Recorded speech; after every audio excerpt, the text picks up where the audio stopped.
started, but I typically try to start a couple minutes early for Facebook so that people can come online. So if you're joining with us through Facebook, welcome, and we are going to get started in just a couple minutes.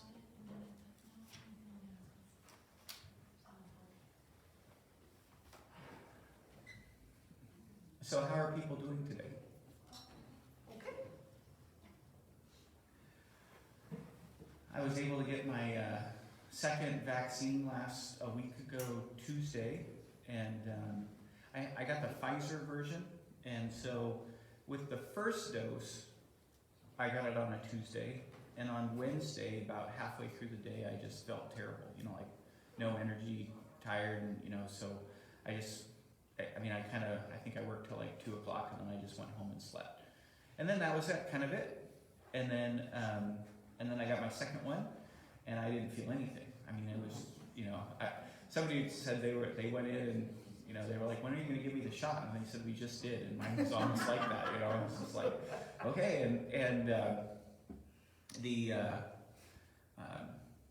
I did not go anywhere for vacation. All I did was work outside. And so this is just, I have a tan because I've been outside, and it is, with lots of wind in the Tri-Cities, there were days I was praying for weather, it's like, oh Lord, this is terrible. I have this, this was before vacation, but this was, I think it was a Sunday, and we had 60-mile-an-hour winds. Yeah. So they told us that we were going to have winds that day, and so we had worship, and so came in and helped lead in worship, and then went home and got home, and it was about 1:30, and it wasn't really windy out yet, and so I dragged Brennan out with me. And we were working on this one project on our retaining wall, and the wind started to pick up. And so Brennan stuck on his goggles, and I had safety glasses on, and we kept working out there. And the winds just kept getting stronger and stronger. And finally, it's just like, it's like this, just all this dust, and you can't see anything. And there's like a shirt flying in the air, and the neighbor's bucket goes flying. And so I look at Brendan and said, okay, that's it, we're going inside, but the wind's been pretty bad. Well, if you missed it, we started on Monday, and for May, we will continue doing Monday and Wednesday as far as online and stuff. And then in the summertime, the trainees are going to get here, and I think they're going to join us for Bible study. And so the thought is that we'll just move to doing Wednesdays through the summer, and the trainees will probably join with the Bible study. But we will continue through the summer with Bible study on Deuteronomy. Let me open us in prayer, and don't forget, if you have prayer requests that you want to share while you're on Facebook Live, just send them in. Sean is monitoring the Facebook page and hosting. So, dear Lord, we give thanks for this morning, and give praise for the beauty of this day. And Lord, I really do give thanks for the gift and opportunity to be able to be in your word together and study the book of Deuteronomy. You tell us who you are, but you don't just tell us, you live with us. And you speak, but you also act. And we can both look back and we can look forward. And as we hear the words of Moses, which are your words that you gave him, thank you that they both look back and they look forward. So bless us in our study today, in Jesus' name, amen. So I went into a little bit more of giving background information on Monday, and even a little bit about some of the technical stuff, because if you read any commentaries, and I actually I have a recommendation for a commentary for you. Christopher Wright is a great Old Testament scholar.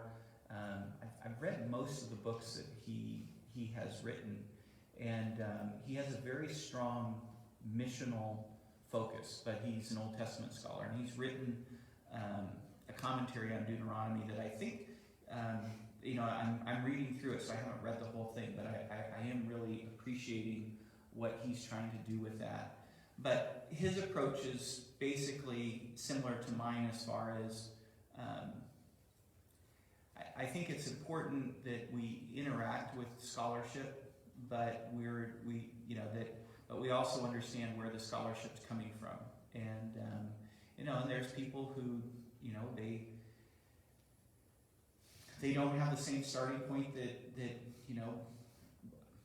we do when we believe that Jesus rose from the dead. They don't believe in miracles, but they still study these things.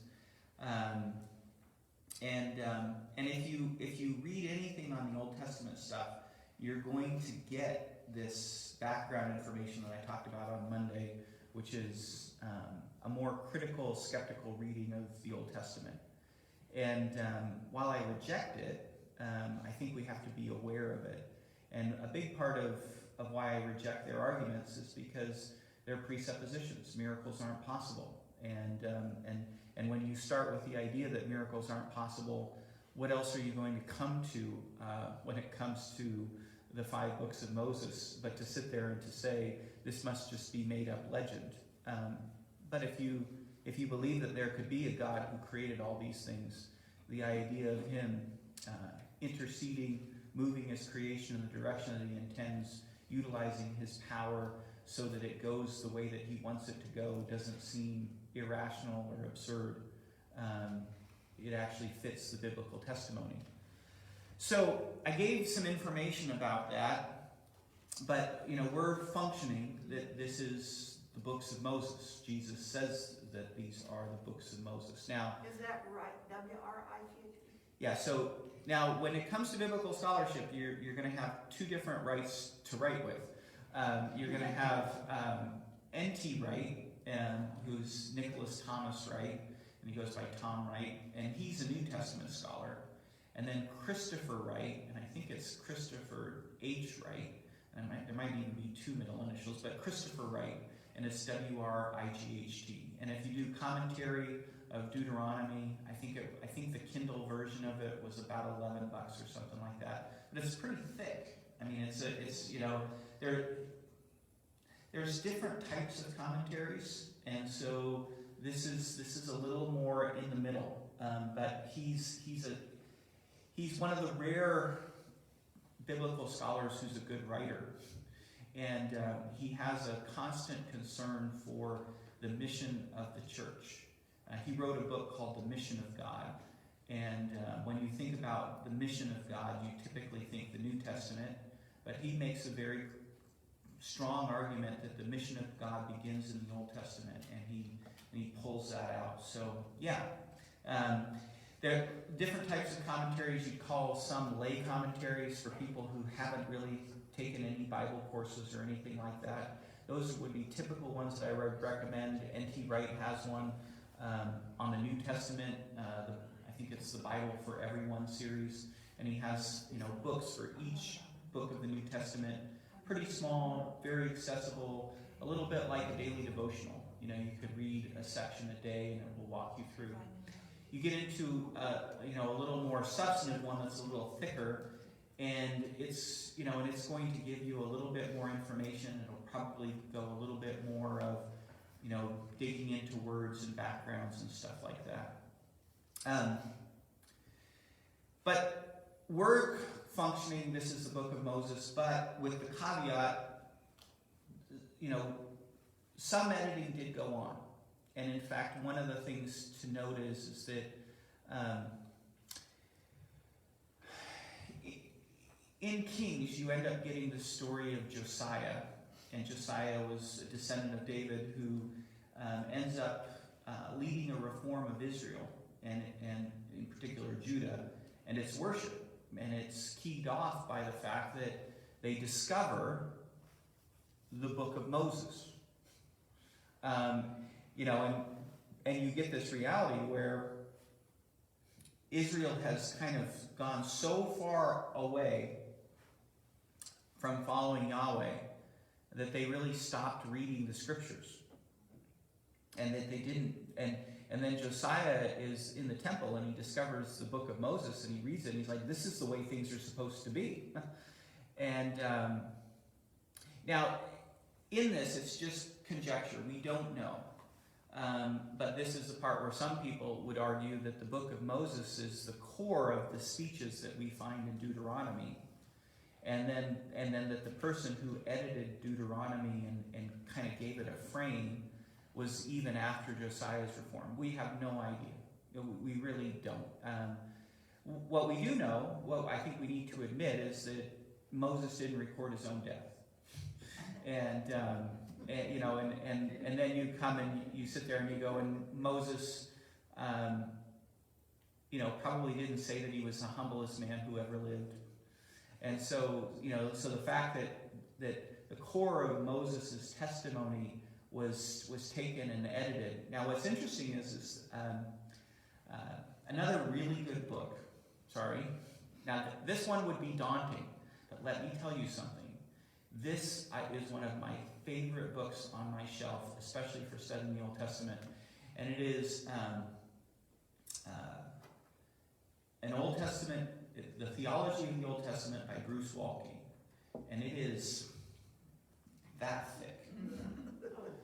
But the value of it is that he actually gives you a chapter on every book of the Old Testament, all 39, and he shows how this book adds to the theology of the Old Testament. And when he does it, he often will give an outline of the book. And so one of the things that I read in preparation for our study was his section on Deuteronomy. And one of the things that you'll get with Deuteronomy is that there's three speeches. But and I'll lean on Waltke's analysis. The form of Deuteronomy, and there's many scholars who would support this, is what's called a chiasm. And a chiasm is something that's a common literary form that you'll find in the Old Testament, where you'll have a section that the beginning and the end will be in some way parallel. And then you move forward, and then there's another section, and then there's a corresponding section at the end. And then you move to the center, and the center is kind of the focus of what all this is about. And Deuteronomy is basically a chiasm. There's three speeches, and the middle speech is the center and heart of the book. And that's what this is all about. But in between these three speeches of Moses are about 56 sentences, that frame these speeches that are probably the voice of that really are the voice of the narrator. They're the person who's taken the testimony of Moses and taken that testimony and then given it a little bit of a historical frame. And that's pretty much the editing that's gone on for Deuteronomy. We don't know when that took place, but somebody did. But this is one of the 5 books of Moses. This is the Torah. The 5 books of Moses are called the Torah. That gets translated law. Deuteronomy. Deutero is 2. Nomos is the word for law. This is the second law. This is really the reaffirmation of the covenant. And what happens in Deuteronomy and what we're being told is the story of the covenant renewal after the 40 years of the wilderness wandering, as Moses is ending his leadership of Israel, passing the reins off to Joshua and Caleb, who are going to lead the people into the promised land.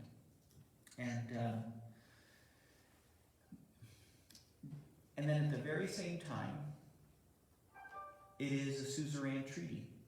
And this is, I've used this language before, but suzerain is a word for king. This is a treaty between a king and his people. And this is the part where, as we come in and we're going to start reading today, I'm not going to just give you more background information, but there's two possible dates for the Exodus. As far as we try to reconstruct, the one that makes the most sense to me is dating the Exodus in about 1400 and typically 1440, something like that, BC. And then there is another popular date, which is a little bit later, which is about 1280. And part of the reason for this is that we have history of Egypt, and often when people want to identify who was the Pharaoh during the time of Moses, from the Egyptian side of things, reconstructions more are favorable towards Ramesses II. But Ramesses II was in this 1200 period, like the 1280s. And but if you take at face value the biblical testimony, that 1280 date doesn't make much sense.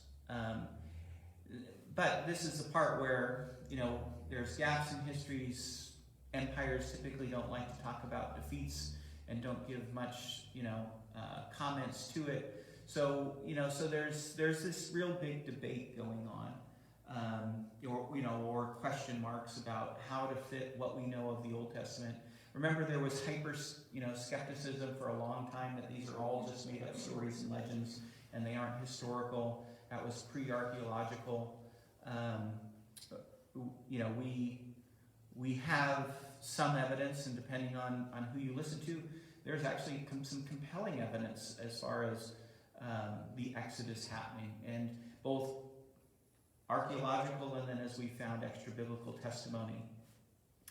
But I'm just going to function this way, and I'm going to quit kind of doing an apologetic, but I'm going to tell you, I'm going to function off the idea that this happened in the 1400s,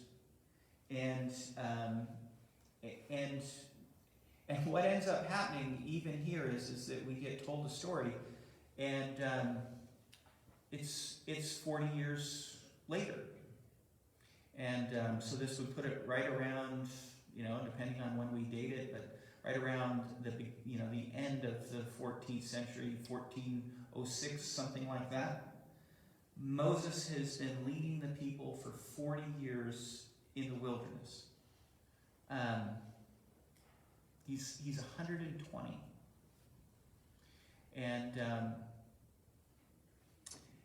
that's where this begins.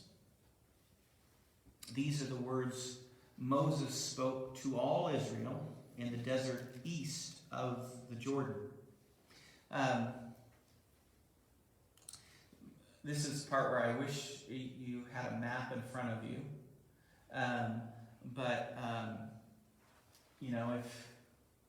If you look at the Mediterranean Sea up here, and then you move up from the coast up into the hill country, and then you move down into the Jordan Valley, and then they're east of the Jordan Valley, and that's where they are. In the desert east of the Jordan, that is the Arabah, which is just another name for that area. Now, what we're getting here is a little bit what we could call a preamble, and it's a historical setting of just giving you the context. Here's where this takes place. Now, one of the challenges for us is that most of these names, we have no idea exactly where they were, but we generally know where they are. This is the plains of Moab, and so you've got the Mediterranean Sea, you've got the nation of Israel as we kind of know it as far as in the biblical times, in the times of David. So you've got, and things that are familiar with people are the Sea of Galilees in the north, and then you've got Jerusalem down in the south, and Judah's in the southern part, and then you move over, and then you've got the Jordan Valley. Most people remember the walls of Jericho, which is north of the Dead Sea, and then you've got the Dead Sea. And then over here you've got Edom and you've got Moab. And these are countries that bordered, and were kind of constantly at odds. They were neighbors. Sometimes they got along. Sometimes they fought wars. These lands, and you'll hear this, they were intended to be part of the area that Israel ultimately occupied. But that's where we are. Ralph? Yes. Are these the same Moabites that Ruth eventually? Yep. Same Moabites, descendants of Esau. Okay. So. Can you say the question so that people can hear? Oh, are these when I say Moabites, are these the same ones that Ruth were descendants of? And the answer is yes. Yep. Thank you. So we get some names: Suf, between Paran and Topho; Laban, Hazeroth, and Dizhab. Now, there's two of these sites that get named that archaeologically wise, we think we've identified those two places, and it's in this region. But again, it's giving us historical context. These would have been things that they would have been familiar with. Now, this next part. It takes 11 days to go from Horeb to Kadesh Barnea to Kadesh Barnea by the Mount Seir road. Now, I thought about this, and I have a little story to tell you. So, when Cindy and I got married, which now it's getting to be a while ago, and we celebrate, this is 2001, so yeah, we celebrate 27 years in June. But when we got married, my parents gave us a choice. We can give you a trip to Hawaii, or we can give you a used car. Which one do you want? And being very practical, we chose the car. And the car was a Ford Taurus that had belonged to my grandparents, and it was, didn't have very many miles and all this, it was a fine, ugly car, but it was free, and so we were very happy because we were, as a graduate student, my wife had her first job, and so we're just going along, and this is all good. Now, I had this little car that was a commuter car because I drove up, and then Cindy had the Ford Taurus, and we had it for, I don't know, 3 or 4 years, and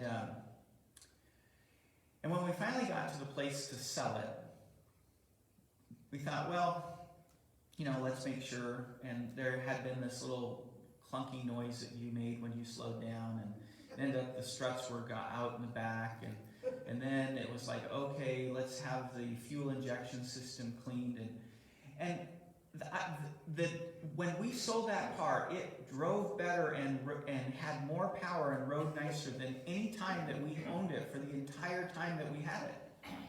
And we looked at each other and we were like, never again are we going to just wait and let things. So, and we basically tried to follow that wisdom of, we're going to keep things up. We're not going to just, and then when we want to sell it, make it all goods for somebody else. We're just so.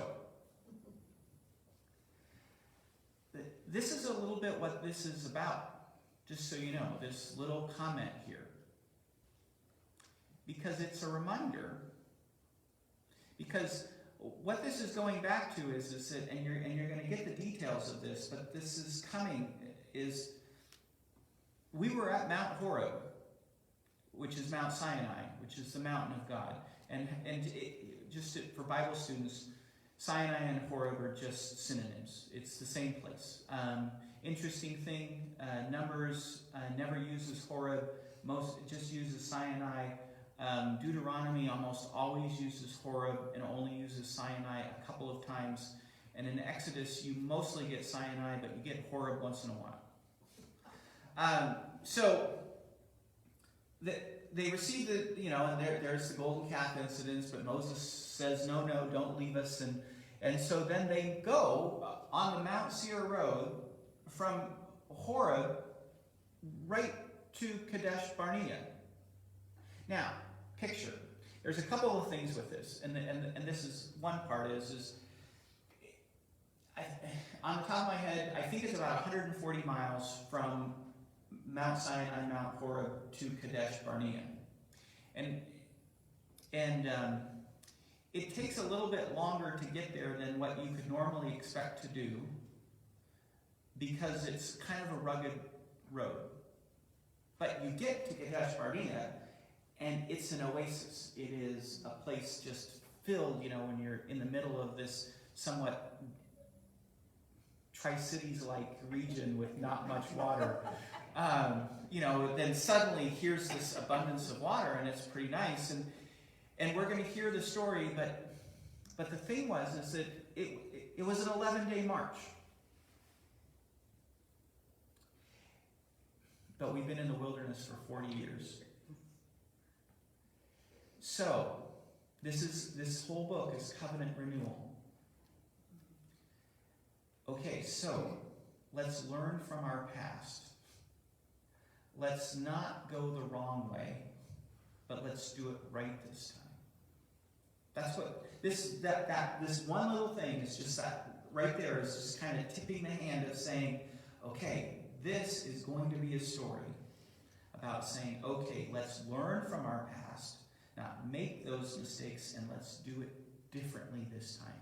Let's go the way of faithfulness. And now, the big reason why is because of who God is. Now, this part here is editorial. This is probably the editor's voice here. This is the part where it's framing the story, and it's a little bit of a historical preamble, setting the stage. And then Moses, you're going to hear his speech. And this first opening speech is historical recollection. It's looking back. Now, just so you know, this is actually very common with these suzerain treaties. And because as you're looking back at who the king is. But we're going to look and see who the king is, but it's who our God is in light of also the way the people have responded. Remember, feel free to ask questions. So, it takes 11 days to go from Horeb to Kadesh Barnea by the Mount Seir road. In the 40th year, on the first day of the 11th month, Moses proclaimed to the Israelites, and if you're trying to reckon this with the Gregorian calendar, which is our calendar, we're probably January, February. Moses proclaimed to the Israelites all the Lord had commanded him concerning them. This was after he had defeated Sihon, king of the Amorites, who reigned in Heshbon, and Edrei, who had defeated Og, king of Bashan, who reigned in Ashtaroth. Now, we get these stories. We're going to get a little bit more of these stories. We know more of these stories in Numbers. But this isn't the heart of the promised land. These are the things that are on the outside in this area and stuff. But again, it's a reminder the 40 years are up. Now it's the time of conquest. Already there's success. This isn't what is in the past, so let's keep the good momentum going. East of the Jordan, in the territory of Moab, Moses began to expound this law. Now notice, 5 verses. This is the introduction of the outer frame that frames the first talk, which is one of the 3 speeches.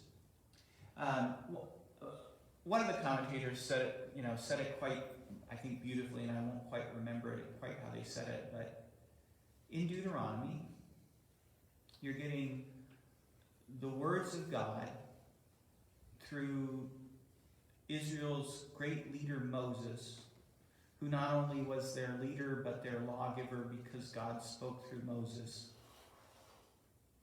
And you're getting the words, his last words, but you're getting them with the precision of a preacher who wants to communicate and help you understand not only the content, but the intent.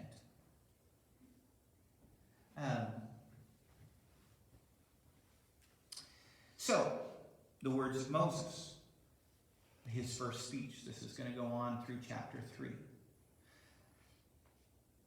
The Lord our God, plains of Moab, not quite sure exactly where, but you're east of the Jordan. You've been wandering for 40 years, but the 40 years are going to be up. And now, finally, we're not going to be wandering, but we're going to take possession of the land that God has given to us. This is exciting stuff. But, and this is important as far as God gave it, but did that generation take possession of it? No. Why? Because they didn't live into the grace. And this life that we live is a life of participation. It's by grace, but we've got to open it. We've got to receive it. We've got to live into the promises. The Lord our God, and notice there the Lord is Yahweh, I am. I am, our God, said to us at Horeb, you've stayed long enough at this mountain. Anybody remember how long they stayed at the mountain? About a year, about 14 months. So, you got the picture, they get taken across the Red Sea, and then they get led from the Red Sea to Mount Sinai, Mount Horeb. And then Moses goes up 40 days, but they end up staying there for about a year. Now, this is the recollection of that. He's reaching back 40 years, and he's retelling them the story. You stay long enough at the mountain, break camp, and advance into the hill country of the Amorites. Go to all the neighboring peoples in the Arabah. Now, you're familiar with this because you just were told. Here's this way that they came up. This, which is an 11-day journey from the Mount Seir Road, if you started there. And now we're retracking, and we've been coming in and out. And there's they didn't stay in any one place over their 40 years, but Kadesh Barnea was a normal place for them to go and to stop and to set up camps because it was lush and it gave them a place as far as water and things like that. But remember back when the beginning, when we broke camp and this is what we were doing? And I mean, now,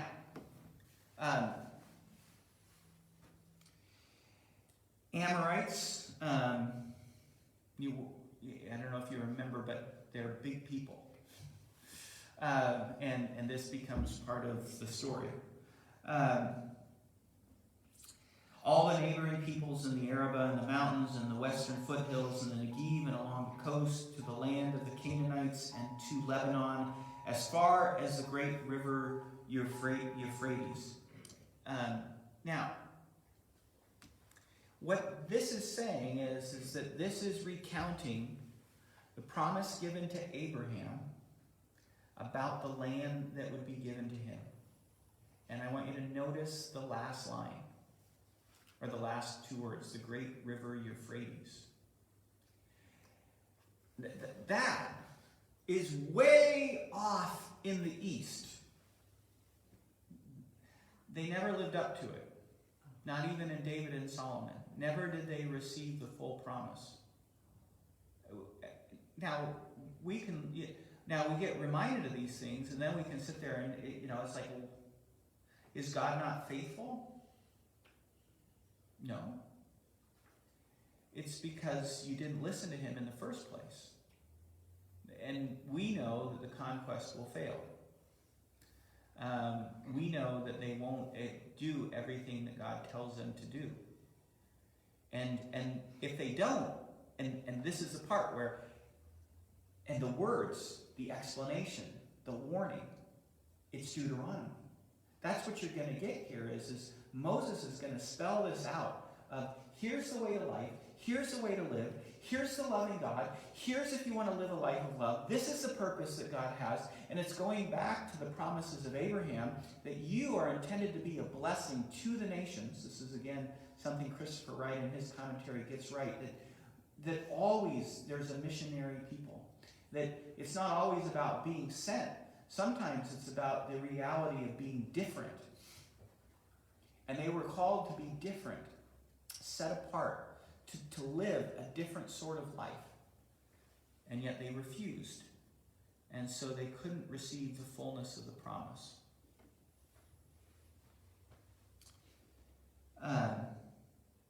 Verse 8. See, and this is important, how this is the Lord speaking through Moses. This is what God says. I have given you this land. Go in and take possession of the land that the Lord swore he would give to your fathers, to Abraham, Isaac, and Jacob, and to their descendants after them. I give it to you, but you got to take possession. God doesn't change. He wants to bless. He calls a call on your life.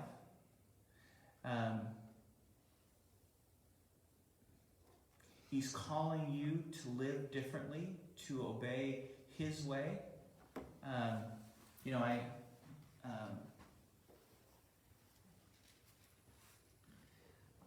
And I've been sitting in this and thinking, the nice thing about a couple of weeks of vacation where you just work all the time physically is that, you can just have a little time of meditation.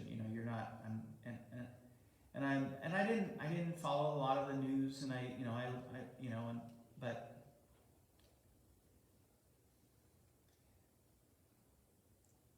in our society, truth is getting challenged. There's a lot of power struggle going on over who gets to control the narrative, what gets said. I think that we can see that there's probably an increased rejection of Christianity across the board. The heat's getting turned up a little bit on us to be Christians.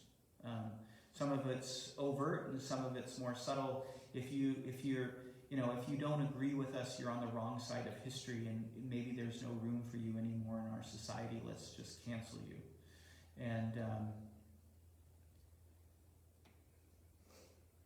And we are called to live by the truth of Jesus Christ, which we believe is the really real truth of how things are.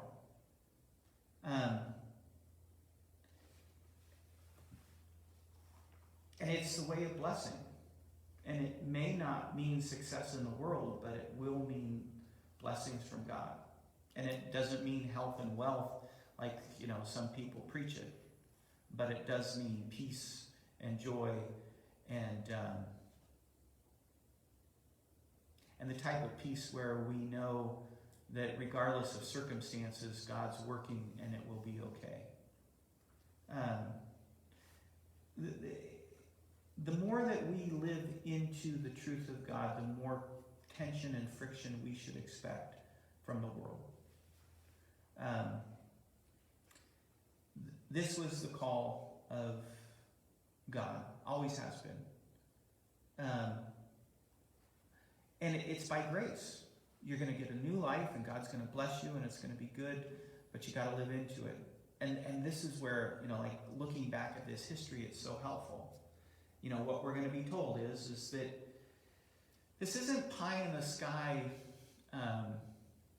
wishful thinking theology. No, this is who God is, but let's get down to what it really looks like. There's giants in the land.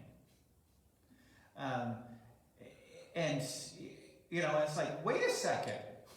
You're calling me to do this, to trust you here? What's going on? And it's not going to always feel comfortable or easy.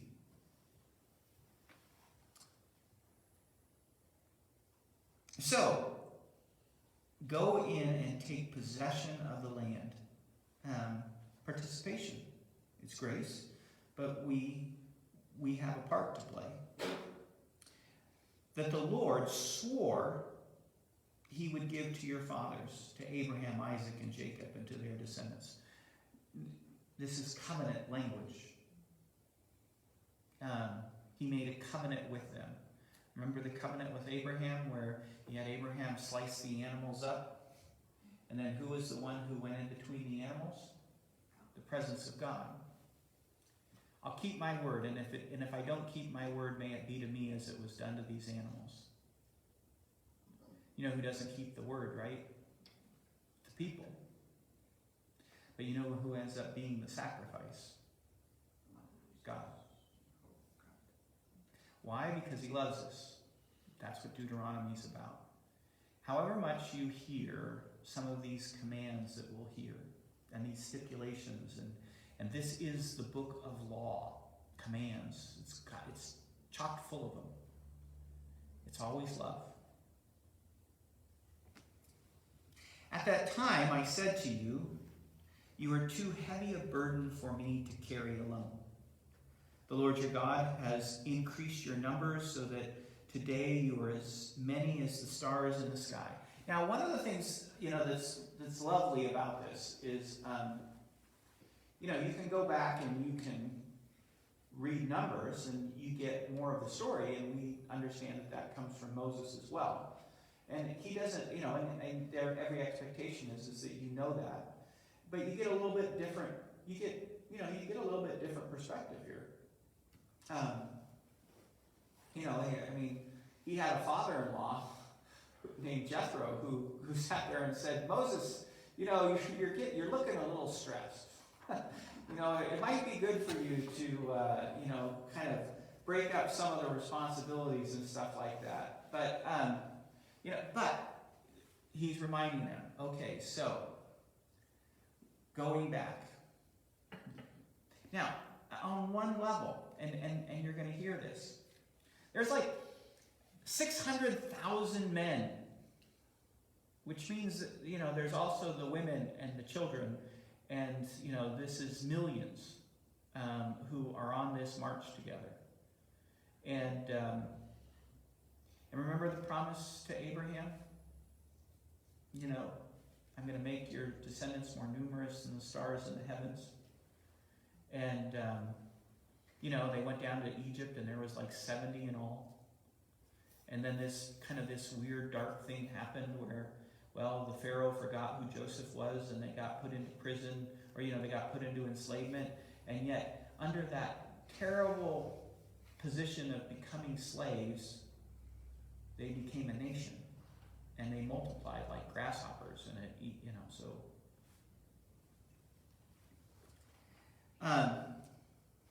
the Lord God has increased your numbers so that today you are as many as the stars in the sky,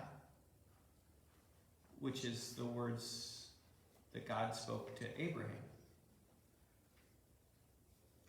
May the Lord, the God of your fathers, increase you 1,000 times and bless you as he promised. Do you hear the words of encouragement there?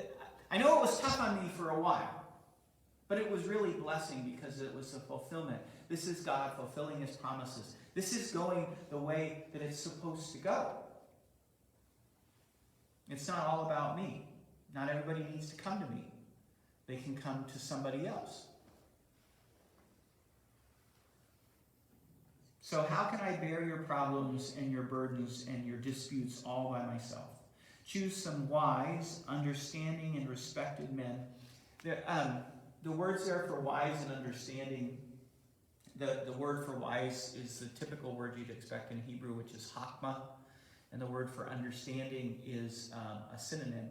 And one of the structures that you have is, it's called a hendias, where you put two words next to each other. And then they multiply. So choose some very wise men, among you. Yes. One says wise and discerning. Yep, wise, discerning. This one says understanding. But in Hebrew they really are synonyms, and so that's the part of the construction. It could, it's sometimes they'll just repeat words. I got to make sure I stay in the frame over here. Because they didn't have exclamation points. And in this one, instead of just repeating the words, you get two words that are pretty synonymous, but it's adding emphasis. Choose some very wise men. Where am I at? And respected from each of your tribes, and I will set them over you. You answered me, what you propose to do is good. So I took the leading men of your tribes, wise and respected men, and appointed them to have authority over you as commanders of thousands, of hundreds, of fifties, of tens, as tribal officials. Now, there was a part here where this was both the way that they were structured for military battle, but also for social life. Here's your leader, and you've got different groupings, different sizes based upon abilities, most likely. And I charged your judges at that time, hear the disputes between your brothers. So you've got these commanders, and you've got these judges. Two different words. You also get tribal officials. Hear the disputes between your brothers and judge fairly, whether the case between brother Israelites or between one of them and an alien. Do not show partiality in judgment. Hear both small and great alike. Do not look at the face. Literally. You're not going to sit there and say, oh, well, it's this person, so they get a better form of justice. Now, we have been completely influenced by this. In our society, Lady Justice wears a blindfold. Right now, it sometimes looks like the blindfold's like this, and you're not always seeing it. But this is the nature of things, and this is significant because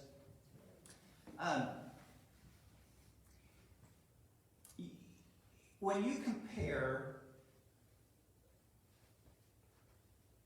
Israelite society and the norms that were established, there are places of comparison with other ancient societies. We have the Hammurabi Law Code, and which predates this, and we know that there was concerns that the ancients had with jurisprudence and justice, because God is a God of justice, and He made us for justice, and we don't like injustice. But there are certain, this is the part where when you come in and you do and this is the value of reading some of these deeper commentaries, is that you can do a little bit of comparison between other cultures and Israelite culture. And while there's points of contact and say, okay, there's concern for justice and that it should be meted out fairly, the Old Testament does stand out. It stands out because this call for impartiality and not paying attention to the face, that you would take a matter and you would deal with it fairly, whether it was an Israelite versus an Israelite or an Israelite versus a resident alien. Doesn't matter. This is about justice, and we have a God of justice. One of the things that you're going to find when we get into these codes is that Israel is the first country, because God dictates it, where there becomes a very purported welfare system to make sure that nobody falls through the cracks and is left destitute. There's going to be poor, but there's a system of trying to help with that. That value that we have of being a kind society that tries to take care of people, that comes out of the biblical story. I was having a conversation yesterday with a few people on some of these things, got the little notice that, that the jury was going to sit there and tell us, make the decision yesterday for the Chauvin trial. And so, we're talking about, so we're talking about that situation, and the thing is that,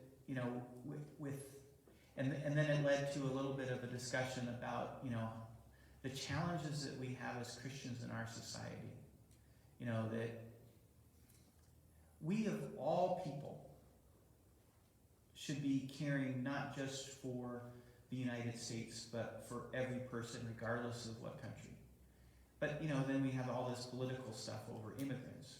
But we can't even have great conversations about immigrants because it's so politicized and all this other stuff. And it's like, yeah, we need to care for these people, but, at the same time, it's like more is going on than just caring for people. Power is at play.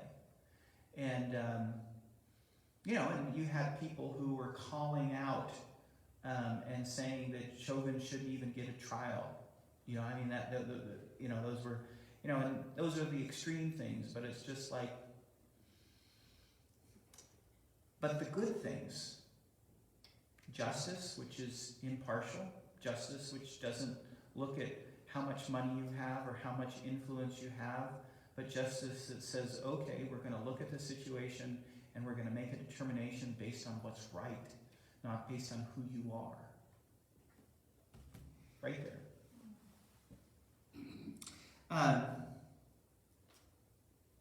Judge fairly. And you'll, just so you know, all through the Old Testament, you will get this understanding of the God of justice who despises faulty measures and any corruption. And do not show partiality in judgment. Here both small and great alike. Do not be afraid of any man, for judgment belongs to God. Bring me any case too hard for you, and I will hear it. And at that time I told you everything you were to do. And this is, there's this recollection, and there's this part here where, here is the distribution of power and authority. This isn't one man at the top and everybody else, which they got in Egypt.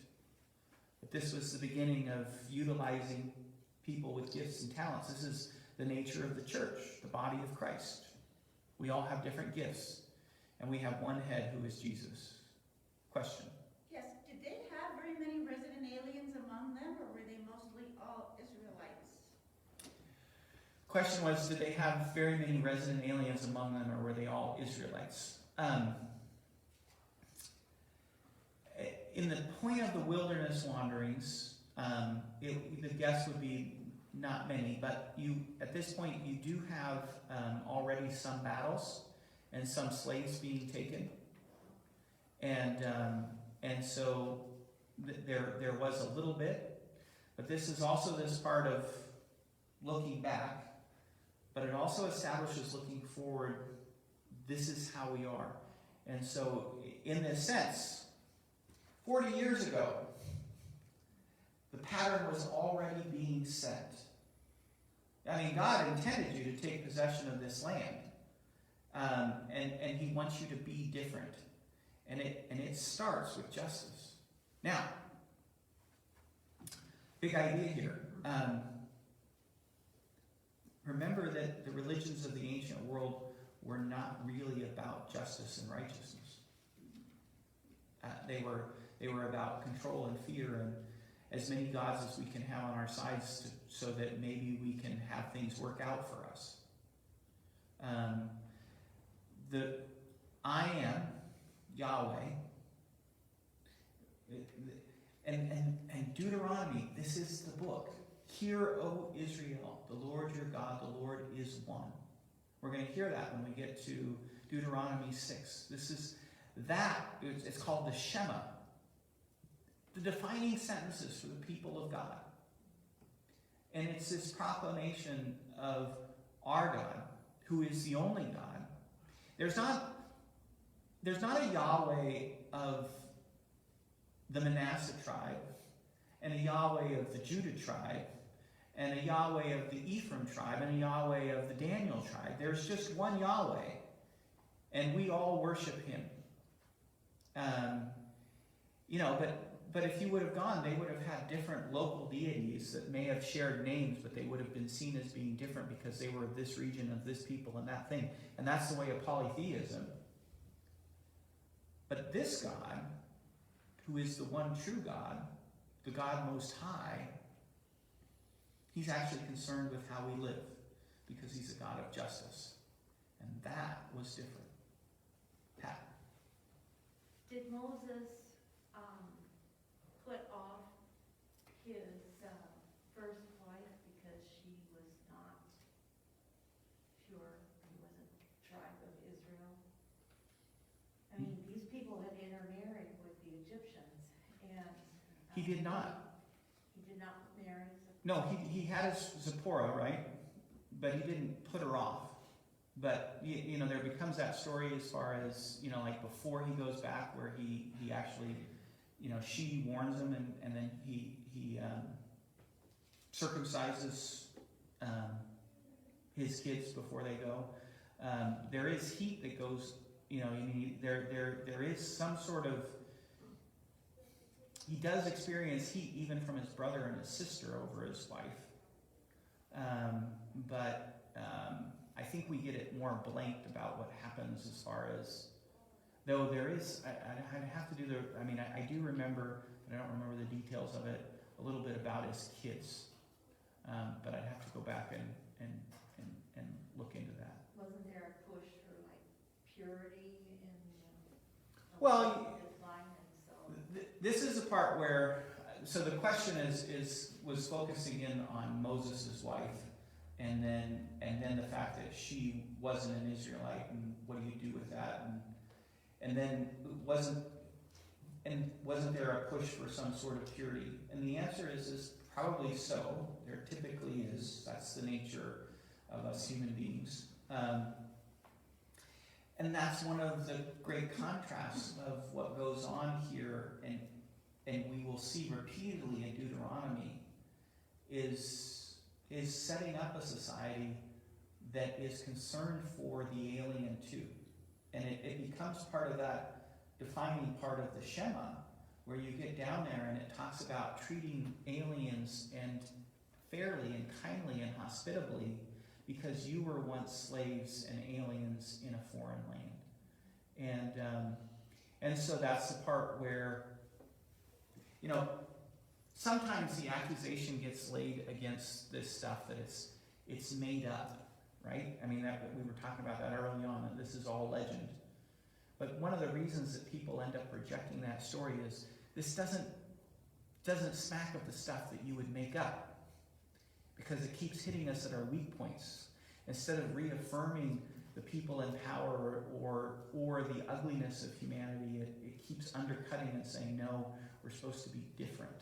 And it keeps going back to this God who looks so much different than the way that we expect somebody who has absolute power to look.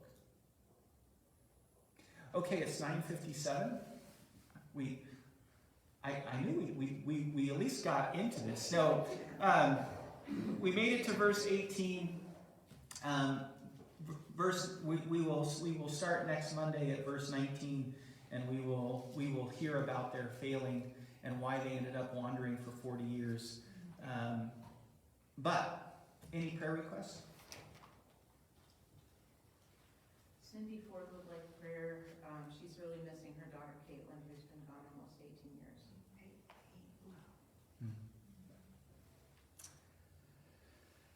Lord, we give thanks for today, and I give thanks and praise for your many promises and your word that you give us and truth to hold on to. And as Cindy is mourning the loss of her daughter 18 years ago, we pray comfort and blessing, and that love that mourns is your love.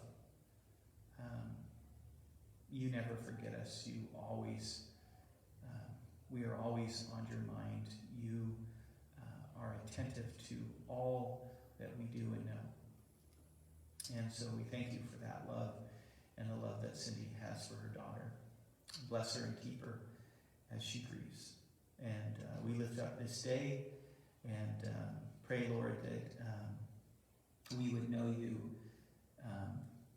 as the God who saves, and we would look back into our past and we would see your faithfulness to us. In Jesus' name, amen.